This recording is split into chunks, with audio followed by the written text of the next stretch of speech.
Pinimok ni Senate Pro Tempore Panfilo Ping Lacson si Batangas Congressman Leandro Leviste na linawin ng listahan ng mga mambabatas na sangkot sa insertion ng budget. Samantala, posibleng magpasko sa Senado ang kontratistang si Curly Discaya at iba pang DPWH engineers na hinihinalang sangkot sa flood control scandal. Si Luisa Erispe sa detalye.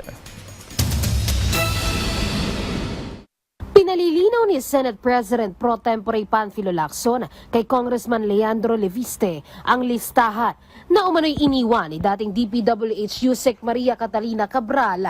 Laman ang mga pangalang sangkot sa insertion sa budget. Ayon kay Lacson, naniniwala siya na hindi kasama rito ang mga senador sa 20th Congress, bagkus ang mga nasa 19th Congress lang.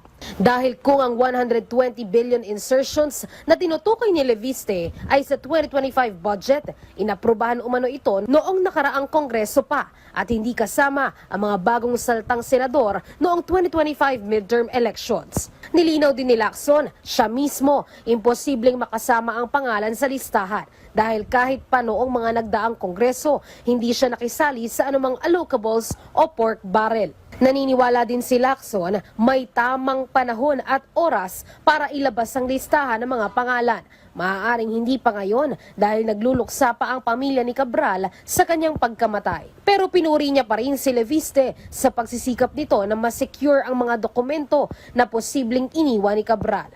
Si Senate President Vicente Soto III naman, pinauubaya na kay Senator Lacson ang usapin sa Cabral files.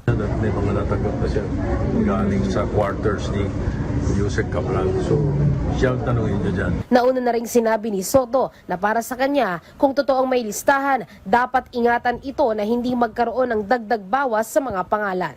Samantala, naniniwala naman si Lacson na dapat magpasko pa rin sa kulungan ang mga nakakulong sa Senado hinggil sa flood control projects. Ito ay sila Curly Discaya, Henry Alcantara, Bryce Hernandez at JP Mendoza. Na-cite in contempt sila ng Blue Ribbon Committee nitong mga nagdaang buwan. Ani Lacson, walang ibang dahilan kundi security reasons. Baka kasi makatakas pa ang mga ito habang walang warrant of arrest kung papalayain ngayong Pasko. Papayagan naman raw silang makadalo ng misa at mabisita ng kanilang pamilya. Nauna na ring sinabi ni Senate President Soto na magpapasko sa kulungan ang 4 at may kapangyarihan ng Senado na hindi sila palayain hanggang matapos ang investigasyon ng Blue Ribbon Committee o kaya ay ang 20th Congress. Luisa Erispe para sa Pambansang TV sa Bagong Pilipinas.